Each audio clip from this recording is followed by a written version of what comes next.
pemirsa Laut TV maupun di sahabat cyber ya. Pagi hari ini saya bersama dengan Mas Parlan. Selamat pagi Mas Parlan. Selamat pagi. Beliau adalah seorang pengusaha di bidang apa namanya, peralatan elektronik Mas. Iya, elektronik digital. Elektronik digital. Iya. Elektronik digital itu seperti apa nanti beliau akan menjelaskan. Saat ini kita memang berada di wisata Kali Kulon Mas ya. Iya, wisata kuliner Tempo Dulu Kali Kulon. Iya. Ini menjual apa-apa yang tempo dulu gitu. Iya, yang sifatnya tempo dulu. Yang berada di Kecamatan Panean. Mungkin yang penasaran bisa langsung cus ke sini gitu ya. Sambil, siap. Sambil interaksi dengan Mas Parlan. Mas Parlan ini salah satu pengusaha ya. Nah, pengelola juga. Pengelola sini juga ya. Karena beliau adalah pengelola dan juga pengusaha yang cukup peduli dengan apa ya, bisa dibilang nasib anak-anak yang kurang beruntung Mas ya. Iya, benar.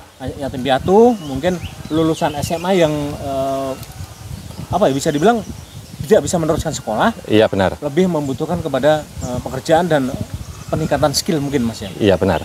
Mas, izin dulu dong, ini kalau terkait usaha ini sebenarnya sudah berapa lama di sini? Untuk menjalankan usaha saya itu sekitar 10 tahun. 10 tahun. Iya. Jadi kalau ditarik historisnya itu 10 tahun yang lalu itu saya benar-benar memulai usaha dari nol. Itu benar-benar dari nol. Untuk hasilnya sampai pencapaiannya sekarang alhamdulillah luar biasa. Kalau peralatan elektronik apa yang dijual di sana? Elektronik yang saya jual itu berbeda dengan elektronik yang ada di toko-toko lain. Saya lebih ke elektronik plus teknisnya. Jadi elektronik beserta softwarenya. Bukan serta-merta hanya TV atau kulkas disolokan selesai bisa dipakai. Tidak, saya tidak seperti itu. Beda saya konsepnya. Artinya kalau konsep jenengan apa? Dengan teknisnya itu mungkin dari sisi perbaikan atau bisa dibilang perbaikan dan sebagainya, atau servis atau apa gitu? Bukan, saya bukan servis, meskipun basic saya sebenarnya juga servis elektronik. Saya bergeraknya tidak di situ. Saya menjual perangkat beserta softwarenya. Katakanlah itu suatu contoh mesin kasir. Ya, suatu contoh itu mesin kasir. Mesin kasir sendiri itu kalau kita beli di toko-toko itu harganya sampai 5.500.000. Itu karena plus softwarenya. Kalau kita buat komputer habisnya berapa? Paling 1 juta. Yang 4 juta itu apanya? Lah itu yang saya jual di situ. Ya. Ada menjamin ya, mungkin keberlangsungan untuk peralatan itu, atau mungkin mohon maaf kalau ada trouble gitu bisa langsung tertangani atau gimana? Ya, salah satu penjelasan kita ke customer untuk meyakinkan tentang trouble, tentang garansi kan harus ada toko fisiknya. Dan saya ada. Ya, dan saya ada. Artinya orang nggak susah ya? Nggak susah, ada toko fisiknya. Karena beli memang sudah ada, bisa dibilang apa nih, jaminan long lifetime-nya itu ada. Iya, benar ya, ada. Mas, kalau terkait jenis produk, saya sebelum ke program jenengan yang peduli dengan ini anak yang kurang beruntung nih, sebenarnya produknya apa aja sih yang dijual di toko jenengan? Produk saya namanya teknologi digital, jadi saya ngikuti arus ya. Kalau yang kemarin-kemarin itu kan rame STB, ya sudah, saya waktu itu kita jualan STB. Sebelum STB ya, itu ramenya parabola, kita jualan parabola. Jadi sebagai pelaku usaha, memang kita dituntut untuk fleksibel seperti itu, ngikuti tren atau kemauan pasar seperti apa. Apa yang lebih dibutuhkan masyarakat? Apa yang lebih dibutuhkan? Kalau sekarang apa sih Mas yang tren gitu? Setelah STB kayaknya mulai ini, semua udah mulai banyak yang punya. Itu apa kalau sekarang Mas? Iya, benar. Untuk yang sekarang saya itu sedang sibuk di mempersiapkan komputer, perakitan dan aplikasi mesin kasirnya, termasuk edukasinya. Oh siap. Ini berarti UMKM mulai berkembang, kelihatan atau gimana dengan mesin kasir itu? Mesin kasir itu tidak begitu terpengaruh UMKM berkembang atau tidak berkembang. Jadi ketika sebuah toko sudah melakukan usaha, sepertinya harus wajib memiliki aplikasi seperti itu. Artinya perkembangan juga dong. Iya. Semakin banyak toko dibuka, semakin banyak membutuhkan. Iya, benar. Iya, benar. Kalau saya gini Mas, jenengan artinya punya gagasan program gitu ya, untuk bisa memperkuat soft skill kayak bilang ya, keterampilan gitu. Iya. Anak-anak yang kurang beruntung ini seperti apa sebenarnya? Untuk program anak-anak yang kurang beruntung, sebenarnya ini sudah kita usulkan. Itu kisaran mungkin 2 tahun yang lalu. Iya, ke panti asuhan. Cuma untuk realisasinya sampai sekarang kan belum, karena prosesnya kan panjang ya. Untuk birokrasinya mungkin juga tidak semudah yang kita bayangkan. Makanya untuk kali ini saya ingin action ya tentunya melalui birokrasi juga. Tapi saya pengen action langsung. Saya pengen menjemput anak-anak yang saat ini lagi di rumah atau menonton channel ini saat sekarang lagi bingung mau kerja apa gitu, mungkin ya di rumah mungkin dalam angan bingung mau bekerja apa, karena nggak punya soft skill tadi. Iya benar, berarti jawabannya sebenarnya ada, sudah itu tadi jawabannya. Saya mau bekerja apa, kenapa saya tidak bekerja? Jawabannya ya, karena tidak punya kemampuan. Ya, salah satu usaha saya ingin mengajak anak-anak itu untuk belajar bersama dengan skill yang saya punyai. Nanti katakanlah seperti saya mau tularkan ke anak-anak gitu, kemampuan saya selama ini. Tapi sebentar, sebelum kita berlanjut, ini bayar nggak sih? ini pertanyaan utama nih, ini bayar nggak gitu? Begini, untuk acara atau seminar seperti itu harusnya bayarnya banyak. Ini dunia digital, tidak semua orang bisa ini. Itu yang saya. Ini tidak semua orang bisa ini. Jadi katakanlah aplikasi mesin kasir itu seperti apa, bagaimana menjalankannya, itu kan sifatnya juga rahasia, memang tertutup. Jadi ini ilmu yang memang dirahasiakan selama ini. Ya itu kan mesin kasir, belum lagi nanti kita ke running tag, ke jam sholat dan sebagainya yang bentuknya digital. Memang selama ini kan dirahasiakan. Ya, di sini saya membuka khusus buat anak-anak yang sudah lulus sekolah, yang statusnya mungkin anak yatim atau anak yatim piatu. Ya, mari kita bergabung bersama. Ya, kita mempelajari itu, bukan hanya mempelajari, setelah anak-anak mampu belajar, kita edukasi juga bagaimana cara menjual produk. Jadi tidak hanya belajar ilmunya, termasuk belajar bagaimana menjual produknya sampai sukses. Artinya dari membuat sampai menjual akan Iya, iya. Syaratnya adalah anak yatim piatu atau yatim piatu? Iya, benar. Yang saat ini belum bekerja karena masih bingung mau bekerja apa. Jadi buat Anda mungkin yang menyaksikan tayangan ini, ada mungkin anak yatim piatu ya, atau yatim ataupun piatu yang mungkin masih bingung gitu, aduh saya mau bekerja apa, soft skill juga nggak punya gitu loh. Jadi silakan, nanti kayaknya bisa dihubungi siapa gitu Mas ya? Iya bisa. Koordinator nanti ya? Bisa, kalaupun mau datang secara pribadi bisa ke tempat saya, yaitu di Ruko Parabola, dari Pasar Panean ke barat sekitar 500 meter kanan jalan. 500 meter kanan jalan? Kanan jalan ya.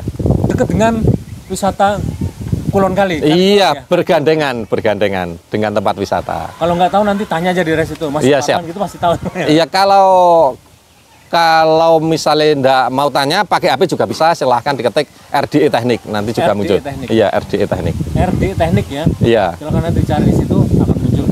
Mas, artinya Mono untuk apa bisa menguasai gitu, bagaimana sih bisa merangkai atau membuat itu sebenarnya berapa sulit sebetulnya? Karena ini teknologi digital gitu. Iya. Kalau kita Mono orang awam kalau lihat teknologi digital udah mumet gitu. Mereka udah Mas bingung duluan, tetapi di sini di tempat jenengan itu bisa dipelajari, dibuat, bahkan akan diajari untuk bagaimana menjualnya. Ya begini, suatu pembelajaran itu menurut saya tidak akan menjadi rumit ketika kita sudah masuk di dalamnya, kita sudah berusaha, apalagi kalau produk itu ternyata bisa terjual, itu menjadi tidak rumit. Yang rumit itu ketika kita sudah belajar, sudah capek-capek, produknya tidak terjual, itu sangat rumit. Iya. Serumit apapun kalau produknya terjual itu tidak menjadi rumit, itu menjadi menyenangkan menurut saya. Tapi artinya kan itu pangsa pasar. Ya. Supply and demand. Ya. Dan pasar sekarang masih sangat membutuhkan itu. Ya. Masih membutuhkan program-program seperti itu.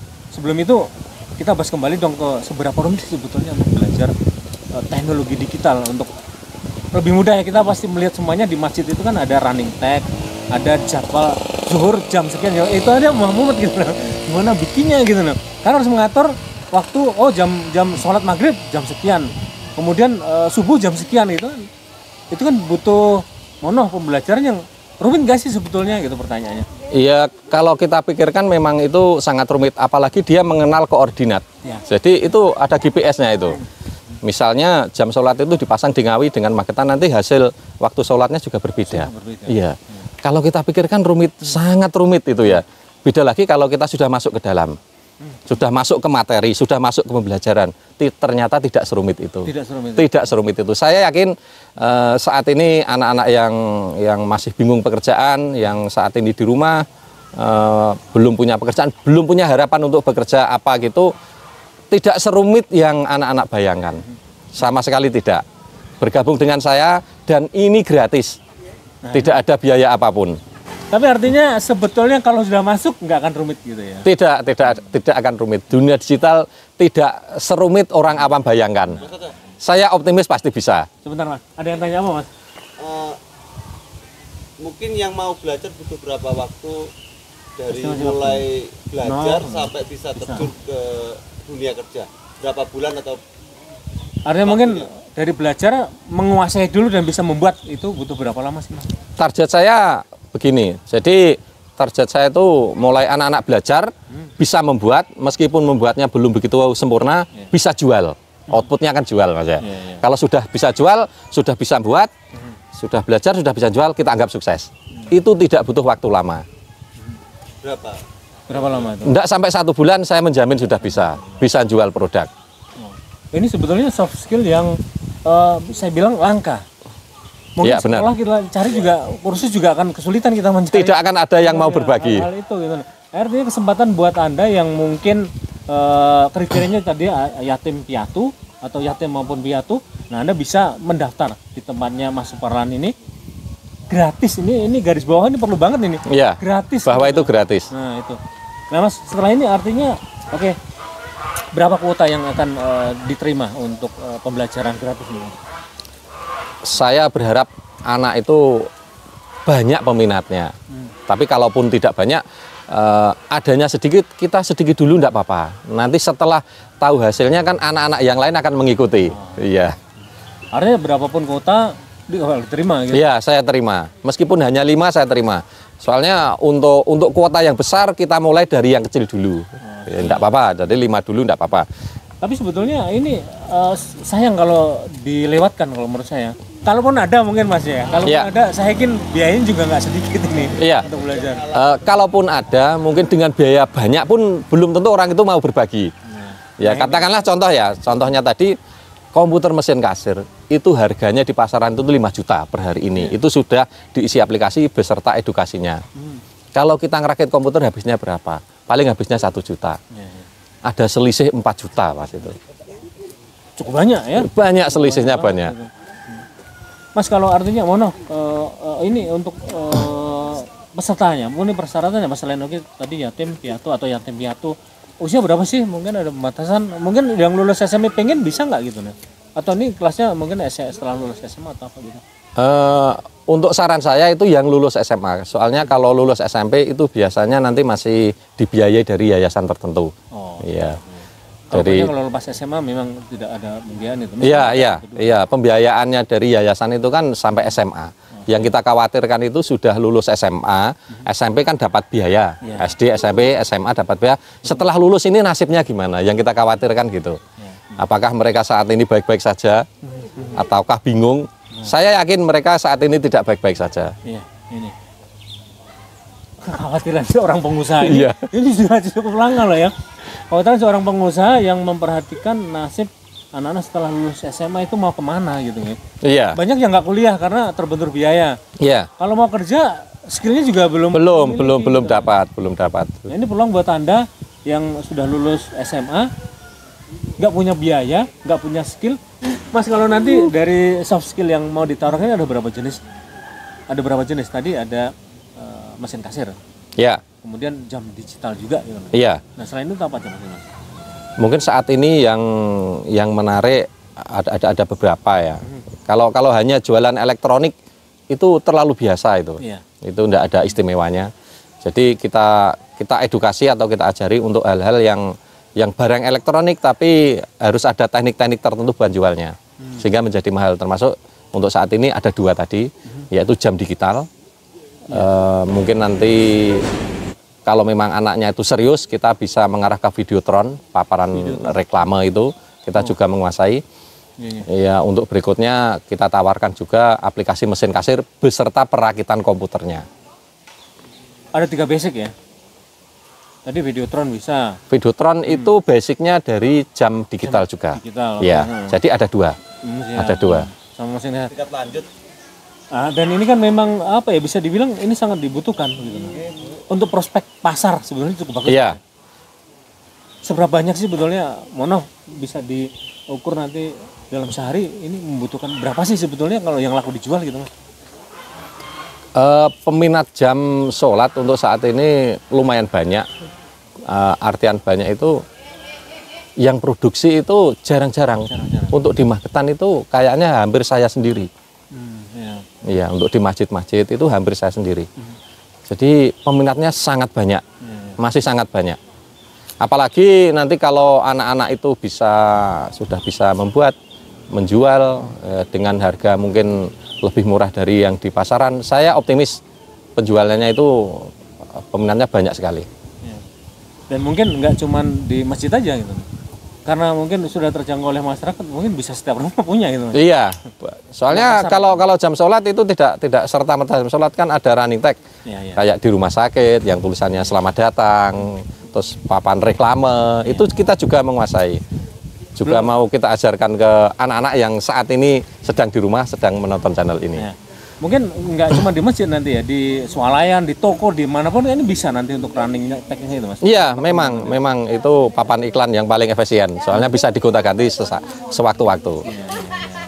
Dan ini yakin untuk perkembangan kan nggak cuma running tag, mungkin bisa daftar harga, ya kan, mungkin di toko swalayan atau toko manapun itu kan bisa mengganti menu gitu ya. Iya, benar. Mas, saya ke balik niatannya sebenarnya apa? Mohon maaf, banyak pengusaha yang kalau bisa sih masyarakat jangan tahu gitu kan gitu ya. Iya. Agar saya yang tahu sendiri, saya bisa menjual, saya bisa meraup pangsa-pasar yang lebih tinggi. Tapi jenengan akan membagikan, bisa dibilang ini rohnya loh untuk teknologi gitu, apa ya yang bisa memacu jenengan untuk berbagi ilmu dengan ini anak-anak yang mungkin kurang beruntung kayak gitu. Iya, itu berawal dari kekhawatiran saya. Berkali-kali saya sampaikan, saya itu sangat khawatir untuk kelanjutan anak-anak yang saat ini sudah lulus sekolah dan nganggur di rumah. Saya membayangkan betapa bingungnya mereka, betapa stresnya. Kalaupun minta tolong ke siapa? Berawal dari situ saja. Jadi berawal dari niat tulus saya karena saya ingin berbagi dengan mereka. Tidak ada kepentingan lain, kepentingan bisnis atau yang lain tidak ada. Hanya itu. Kalau kembali ke feedback jenengan dong, awal menerjun ini seperti apa sih sebetulnya? Ini sebuah pilihan kebetulan atau apa gitu, nah? Jenengan berjualan di bidang teknologi kayak gitu. Iya. Beberapa orang itu gini, kalau melihat pelaku usaha ketika sukses itu beranggapan kebetulan. Iya. Ya, rata-rata seperti itu. Kadang orang beranggap istilahnya wis temu dalane gitu ya. Ternyata dalam usaha tidak seperti itu. Ya, sebuah usaha itu harus kita kelola dengan jujur, dengan serius, dengan ulet. Ya, begitu seriusnya, tidak bisa. Rezeki ku yo teko dhewe nek wis wayahe, tidak bisa seperti itu. Harus kita kelola. Harus penuh semangat, penuh perjuangan. Jadi kalau ditanya seberapa berjuangnya saya itu di awal-awal usaha saya itu kerja hari ini kerja 3 hari baru pulang. Saya sering nginep di tempat-tempat lain. Berjuangnya luar biasa. Tidak ada orang sukses itu hanya menunggu waktu, menunggu istilah wayai sukses, sukses, tidak bisa seperti itu. Harus perjuangannya luar biasa. Kalau Anda nggak berjuang, nggak akan mungkin sukses gitu ya? Tidak ada. Berjuang pun tidak jaminan sukses. Ya, sudah berjuang itu tidak jaminan sukses, apalagi tidak berjuang. Nah, resiko berjuang kan 2, 1 sukses, 1 gagal. Pasti ada 2 resiko. Jangan takut gagal, kegagalan itu biasa. Bahkan orang sukses itu selalu berteman dengan kegagalan. Nah, tidak apa-apa gagal itu. Nah, saya nggak afdol dong kalau nggak tanya. Kalau sekarang saya lihat, waduh, udah sukses, tokonya besar, barangnya banyak. Ada nggak waktu titik nadir, paling merana gitu di usaha itu pas apa, Mas? Di awal-awal usaha tentunya kan banyak kendala ya. Jadi kalau saya itu kalau bercerita susah payahnya seperti apa, pelaku usaha yang lain kalau ditanya pasti ceritanya juga seperti itu. Iya. Jadi kalau saya suruh cerita saya itu sangat mengerikan kalau diceritakan itu ya. Sangat mengerikan. Kenapa? Terus akhirnya saya mau bertekad, saya berjuang keras ya karena berawal dari cerita yang sangat mengerikan dan itu kayak tidak pantas untuk diceritakan gitu ya, tentang kepahitan masa lalu, tentang perjuangannya seperti apa. Artinya kalau bisa, namun yang berusaha jangan sampai sepahit jenengan gitu ya. Iya. Makanya beliaunya peduli banget untuk bisa dibilang untuk menularkan soft skill yang beliau punya, dan ini sangat jarang sekali. Ini ada kerjasama dengan teman-teman nggak nih Mas untuk mungkin bisa mengelola siapa aja nanti yang mau bergabung? Mungkin anak yatim piatu atau yatim piatu yang mau bergabung mungkin bisa nggak dengan teman-teman yang mungkin bisa bisa dibilang setiap desa ada gitu maksudnya. Iya. Namanya usaha tetap butuh relasi. Kita sebagus apapun produk kita tanpa ada promosi yang menarik tidak mungkin juga ke tangan pelanggan, tidak akan terjual juga. Jadi gini, nanti untuk teknisnya anak-anak itu setelah bisa penjualannya tetap kita bantu, termasuk saya minta bantuan teman-teman semua ya barangkali untuk iklan dan sebagainya untuk menawarkan orang-orang terdekat. Tetap kita butuh bantuan, tidak bisa sendiri untuk menjual produk. Artinya kalau memang minat kayaknya lebih abdul langsung datang ke toko ya Mas. Untuk minat belajar atau minat belajarnya ya, datang kalau memang butuh, saya mau lagi butuh jam digital nih ya kan bisa aja. Iya. Iya. Bisa datang ke toko atau bisa juga mendaftarkan di desa. Nanti kan kita kerjasama dengan beberapa desa, mungkin seluruh desa yang ada di Kabupaten Magetan.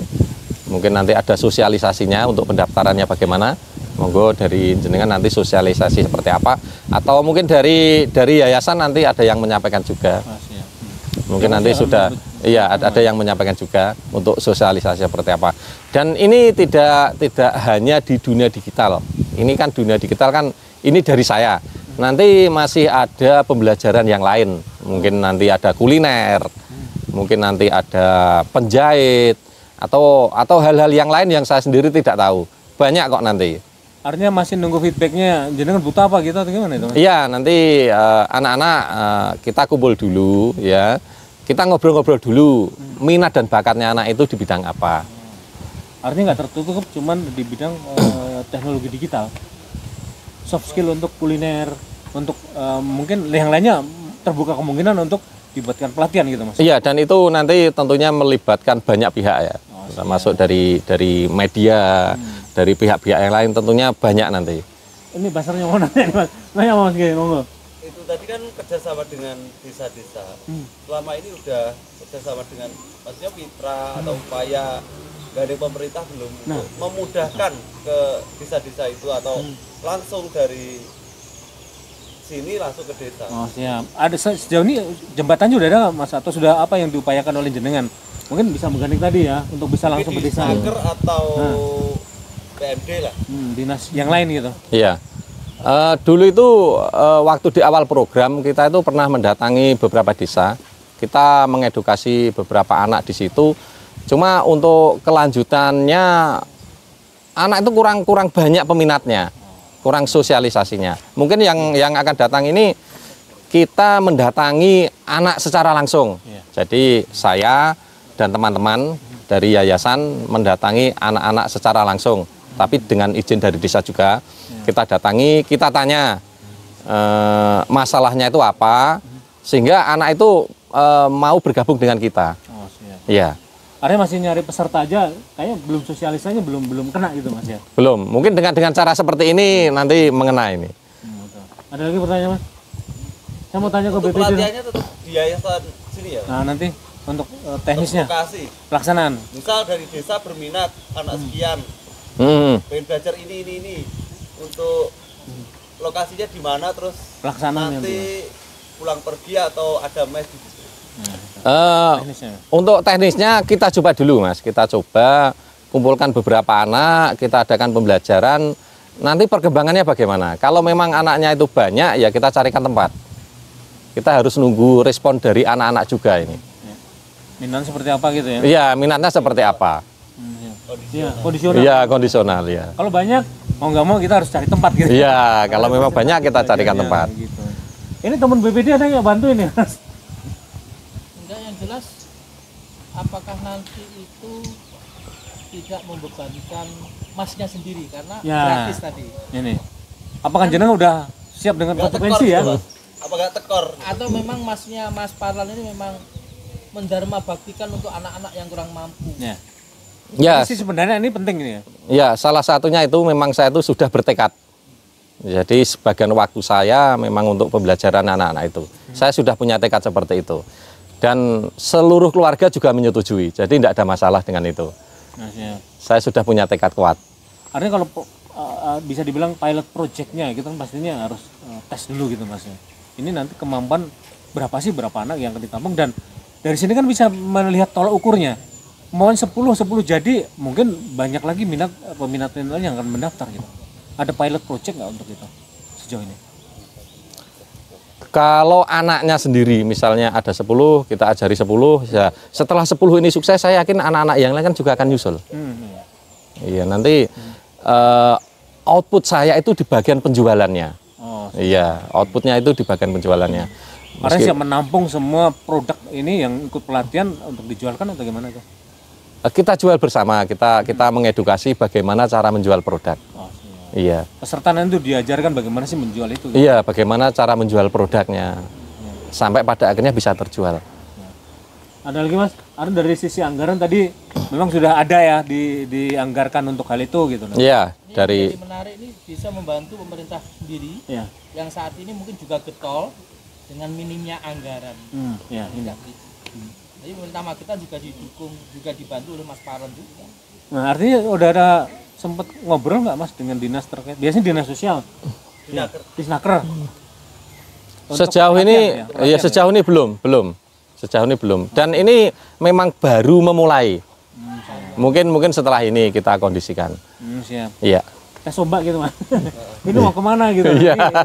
Beliau ini mau menyingkronkan. Iya, tes ombak itu tadi.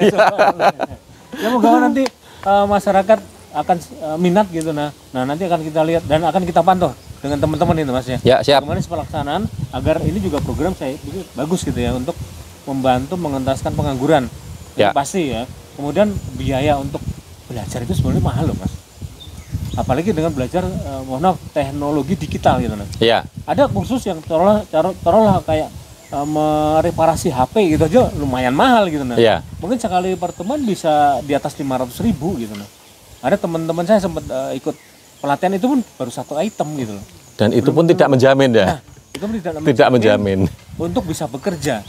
Ya di sini saya melakukan pelatihan dan saya menjamin bahwa nanti anak-anak itu bisa menjual produk. Iya, menjamin sampai bisa dan bisa menjual produk. Ada lagi Mas caranya? Cukup ya. Kita akan lihat bagaimana sih animo masyarakat nanti, terutama mungkin bagi ini kayaknya lebih ke remaja Mas ya. Iya, betul. SMA itu yang mungkin yatim piatu atau yatim piatu gitu. Mas kalau luar yatim piatu bisa nggak itu? Sementara belum bisa. Oh, belum ya. Iya, karena sementara belum bisa. Kita melihatnya, kita tahu sulitnya ya. Iya. Di bidang perekonomian bagi anak yatim piatu itu. Nah, tujuan beliau ini yang luhur adalah membantu. Kalau anak-anak yang yatim piatu mungkin bisa dibiayai orang tuanya untuk sekolah di tempat lain, mereka tidak ada kendala menurut saya. Yang menjadi kendala sekarang kan anak yatim atau yatim piatu yang sebenarnya punya keinginan kerja tapi sampai sekarang belum bisa bekerja. Terkait karena kemampuannya belum ada. Karena kita bayangin aja sekolah aja mereka juga ya pasti berbeda dengan yang punya orang tua gitu. Ya beda. Stresnya itu juga beda. Stresnya anak yatim piatu dengan anak yang punya orang tua itu beda. Nelongsonya itu beda. Pengalaman atau apa sih Mas? Gimana? Teman-teman yang anak yatim piatu gitu punya pengalaman? Ya alhamdulillah selama ini saya kan sering berkecimpung juga di beberapa yayasan ya. Ya saya aktif di sana. Saya ikut memantau perkembangan anak juga. Ya alhamdulillah diberi kesehatan, diberi waktu juga untuk itu. Jadi saya sering merasakan ini anak-anak yang saat ini kumpul dengan saya, ini nanti kalau sudah lulus terus di rumah ini anak-anak mau ngapain? Saya sering membayangkan seperti itu. Ya kalau sekarang masih ditampung di yayasan, masih ada yang membiayai. Nanti kalau pulang itu nasibnya bagaimana? Itu dasar saya mau berbagi di sini. Yang pasti buat Anda ini kesempatan yang baik, yang bagus, yang apalagi gratis gitu nah. Silakan, Mas. Sekali lagi dong, kemana harus mendaftar di tempat jenengan di alamatnya di mana Mas?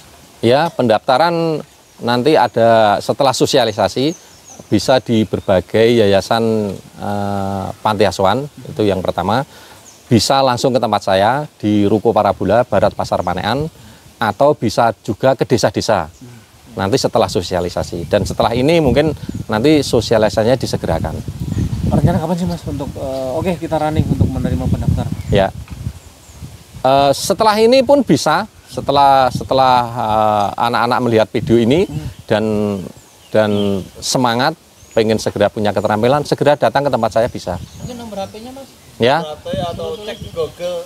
Ya, untuk di Google silahkan ketik RDE Teknik, nanti muncul. Atau nomor HP saya bisa WA 085 856 061 559.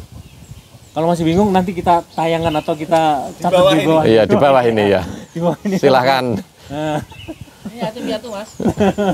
Artinya nanti mungkin jenengan masih membutuhkan keterangan atau masih bertanya atau apapun, nanti silakan tinggalkan komen di bawah ini, nanti akan kita tanggapi dan kita sampaikan kepada Mas Farhan gitu, Mas. Mas Farhan sukses, terima kasih untuk usahanya, semoga nanti tetap sukses dan amin. Banyak menelurkan anak yatim dan yatim piatu bisa menguasai teknologi digital dan itu bermanfaat untuk mereka semua di dalam peningkatan perekonomian mereka, Mas. Iya. Assalamualaikum warahmatullahi wabarakatuh.